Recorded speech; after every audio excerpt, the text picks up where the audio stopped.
आचार्य चाणक्य नीति अध्याय 3। कस्य दोषे कुलेनास्ति व्याधिनो कौन पीड़ित व्यसन केन प्राप्तम कस्य शोक्यम निरंतरम। इस श्लोक के द्वारा आचार्य चाणक्य ने कहा है कि किसी वंश में कोई अवगुण नहीं है, रोग किसे पीड़ा नहीं पहुंचाता, व्यसन किसमें विद्यमान नहीं रहता, सदैव सुखों का रसपान किसने किया है। व्यक्ति गुण स्वास्थ्य व्यसनग्रस्तता और सुखों का रसपान करने को तत्पर रहता है, अपने घर वालों को इस ओर अग्रसर करता है, किंतु जरा सी असावधानी होने पर किसी के प्रति निंदा प्रतिष्ठा उपेक्षा का रूप अथवा अपना लेता है। आचार्य चाणक्य ने कहा है कि जगत में ऐसा कोई भी व्यक्ति नहीं है जो देवता और उनके अवतार तक नहीं कि जिनमें अवगुण ना हो। प्रत्येक मनुष्य में कोई न कोई दोष अवश्य ही विद्यमान होता है। जो कभी अस्वस्थ ना हुए हो, जिनमें कोई व्यसन ना हो, जो सदैव सुखों के सागर में लीन रहे हो, ऐसे मनुष्य इस जगत में कहाँ है। ऐसे मनुष्य दिया लेकर ढूंढने से भी नहीं मिल सकते, तो फिर ऐसे व्यक्तियों के प्रति घृणा की धारणा क्यों। जरा अपने हृदय में तो झांक कर देखिए कि आप वही तो नहीं जो अपने आप को प्रदर्शन करते हैं। आचार्य कुलमाख्याति देशमाख्याति भूषणम भाषणम संभ्रम स्नेहमाख्याति वपुराख्याति भोजनम। आचार्य चाणक्य जी ने कहते हैं कि पवित्र आचरण से अपने वंश की ख्याति, भाषण या बोलने की शैली से अपने देश की ख्याति, आदर सत्कार से प्रेम की ख्याति और भोजन से देह की ख्याति में वृद्धि होती है। व्यवहार से अपने वेश की, भाषण करने में बोलने की शैली से अपने देश की, आदर सम्मान से प्रेम पुष्प की और भोजन करने से देह की प्रशंसा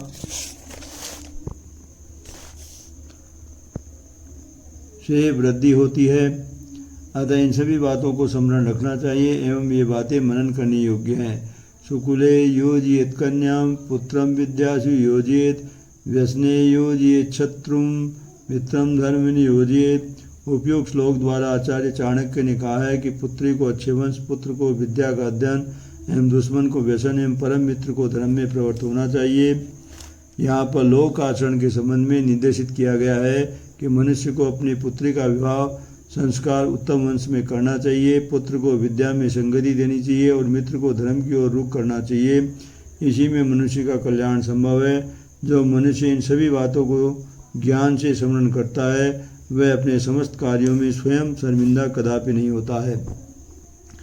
दुर्जनस्य च सर्पस्य वरम सर्पो न दुर्जन सर्पो दंसति कालेन दुर्जनस्तु पदे पदे। उपयुक्त श्लोक में परिभाषित किया गया है कि सर्प एक दुर्जन में चुनाव करना है तो सर्प को ही चुने, सर्वथा दुर्जन से बचें। सर्प तो सिर्फ एक ही बार दंश देता है, परंतु दुर्जन व्यक्ति तो पग पग पर सदैव ही दंश देता रहता है, जिसका दंश पानी भी नहीं मांगता है। यहाँ आचार्य चाणक्य अपने निर्मित श्लोक में दुर्जन व्यक्तित्व को जहरीले सर्पदंश से भी खतरनाक बताते हैं और पीड़ादायक बताते हुए कहते हैं कि एक बार सर्पदंश से मृत्यु संभव हो सकती है, लेकिन दुर्जन के दंश से तो अनेक बार मृत्यु आत्मसम्मान होती है। सर्प तो एक दंश मारता है और मृत्यु कारित करके त्याग देता है, मगर दुर्जन के दंश से तो अनेक बार मृत्यु कष्ट सहन करना पड़ता है। इसलिए दोनों में से किसी एक को ग्रहण करना पड़े तो सिर्फ सर्पदंश को चुने, मगर दुर्जन को कदापि नहीं। एतदर्थ कुलीनानाम नपा कुर्वन्ति संग्रहम आदिम ध्यावसानेषु न त्यजन्ति च ते नृपम। राजा गुण अपने समक्ष वंशज व्यक्तित्व का संगठन इसलिए निर्मित करते हैं कि वे उन्नति अवनति उत्कर्ष व विपत्ति काल जय पराजय की स्थिति में राजा को कदापि न छोड़ें।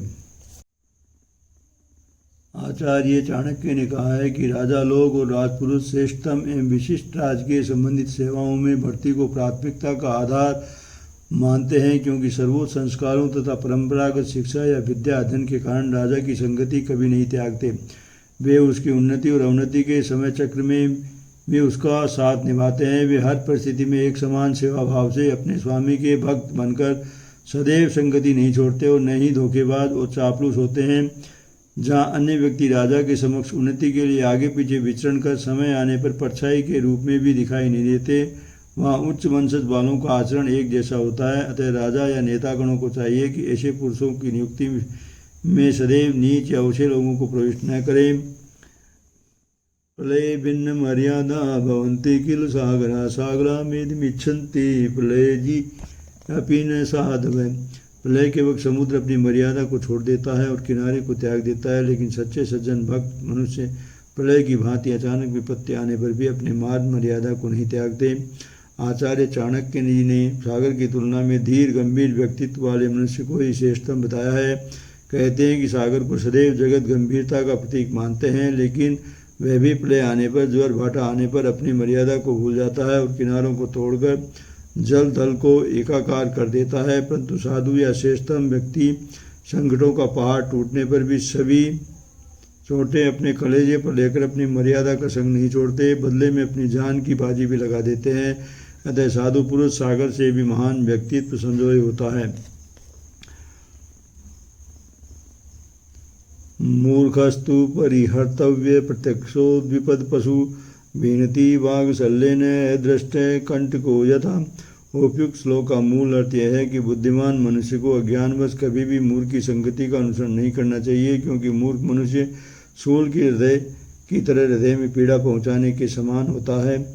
इस श्लोक में द्वारा आचार्य चाणक्य ने कहा है कि मनुष्य के समान द्विपदी होने पर भी मूर्ख मनुष्य पशु के समान जैसा होता है, क्योंकि जिस प्रकार से पशु मतिहीन होता है उसे अनुचित का ज्ञान भी नहीं होता, उसी प्रकार मूर्ख को भी करने योग्य और कहने योग्य का कुछ भी पता नहीं होता है। अतः मूर्ख की संगति कदापि नहीं करनी चाहिए। जिस प्रकार से पैर में लगा कांटा पैर की त्वचा में घुसकर या छिपकर या अदृश्यमान होकर पीड़ा देता है, ठीक उसी प्रकार से मूर्ख मनुष्य की गंदी वाणी अभद्र गाली गलौज के द्वारा मनुष्य को दुखी करके पीड़ा देता है, यानी उसकी बातें सज्जन व्यक्तियों को शूल के समान सदैव चुभती है।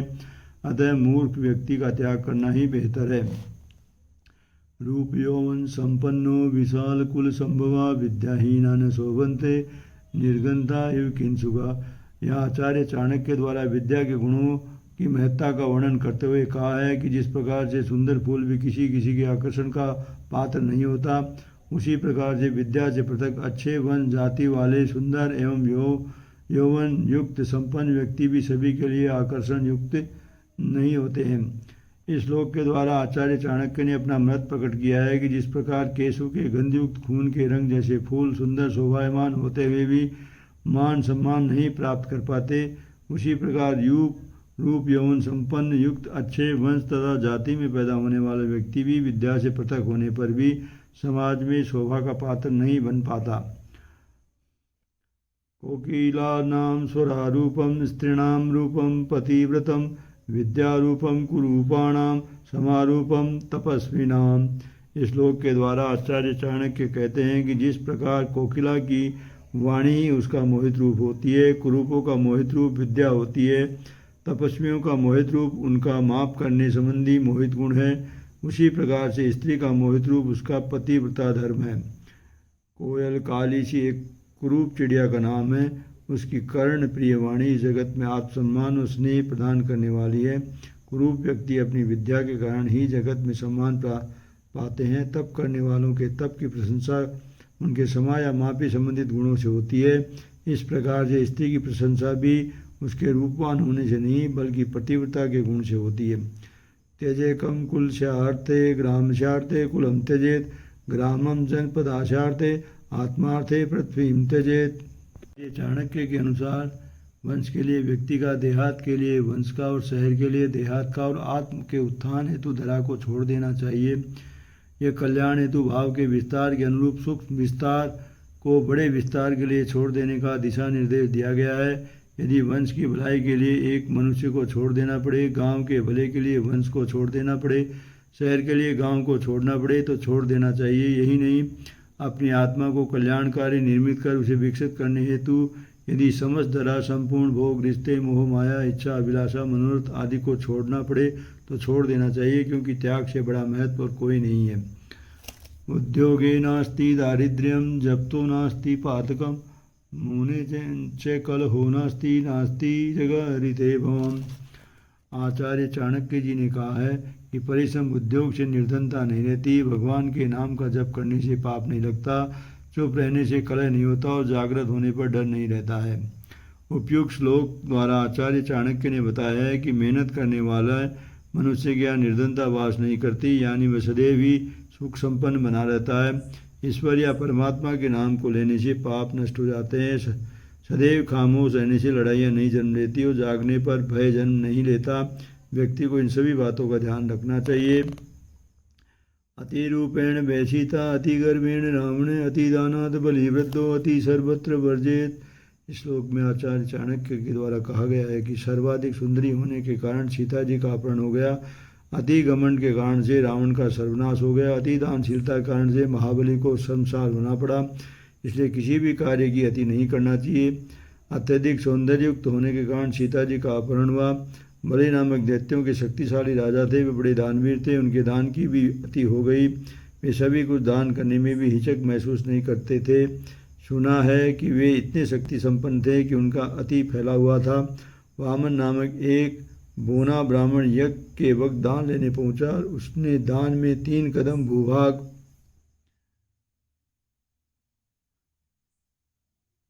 मांगा। इस अविचित्र मांग या दान को सुनकर शुक्राचार्य ने बलि को सचेत किया कि वह दान या वचन न प्रदान करे, किंतु दानशीलता के नशे में चूर होकर महादानी होकर बलि ने इस निर्देश की ओर ध्यान नहीं दिया और बोने ब्राह्मण ने अचानक पलक झपकते ही अपना विशाल रूप बना लिया और एक कदम ही तीनों लोग भ्रमण कर लिए। दूसरे पग में बलि के समस्त पुण्य कर्मों को जान लिया। तीसरे पग की पूर्ति करने में बलि नाकाम हो गए और अपने मस्तक को सम्मुख कर दिया। बलि को शीश झुकाकर लज्जित होना पड़ा। आचार्य चाणक्य ने ऐसे उदाहरण को पेश कर ये बताया, किसी भी कार्य में अति करना लज्जित होने, अपमान सहने या विनिष्ट हो जाने के कारण से होता है। को ही भार है समर्थानाम किम दूर है व्यवसायिनाम, को विदेश स विद्यानाम, को प्रिय प्रियवादिनाम। उपयुक्त श्लोक द्वारा आचार्य चाणक्य ने कहा है कि ताकतवर के लिए भार उठाना क्या, व्यापारी के लिए दूर जाना क्या, विद्वानों के लिए विदेश जाना क्या, प्रियवाणी के लिए पराया क्या। वहाँ पर आचार्य चाणक्य ने भिन्न भिन्न क्षेत्रों या स्थानों के लिए सत्य को स्पष्ट बताया। जिसमें शक्ति वास करती है वह भार को देखकर भय नहीं खाता। व्यापारी को जहाँ कहीं लाभ मिलता है वह कभी दूर से नहीं घबराता। व्यापारी को जहाँ प्रत्येक रूप में लाभ मिलता है वह उसी ओर चल पड़ता है। ठीक विद्वान पुरुष के लिए प्रत्येक प्रदेश अपने देश जैसा ही लगता है और प्रिय व कर्णप्रिय वाक शक्ति वाले के लिए कोई भी बेगाना अहित की इच्छा रखने वाला नहीं होता है। अपनी मधुरतम वाणी एवं कुशलतम आचरण से वह गैरों को अपना बना लेता है। एकेनोपि सुरक्षेण पुष्पितेन सुगंधिना वासितम त्वदनम सर्वम सुपुत्रेण कुलम तथा।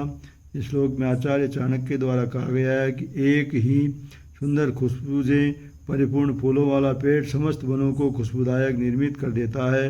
ठीक इसी प्रकार से सुपुत्र से परिपूर्ण एक ही वन समस्त समाज में आनंद और हर्ष उल्लास को सजित कर उसे उन्नतशील बनाता है। जिस प्रकार सुगंधि युक्त फूलों वाला पेड़ पूर्ण उपवन को महका देता है, ठीक उसी तरह से गुणों से परिपूर्ण एक ही गुण पुत्र समस्त वंश को दीपक की तरह जगमग कर देता है।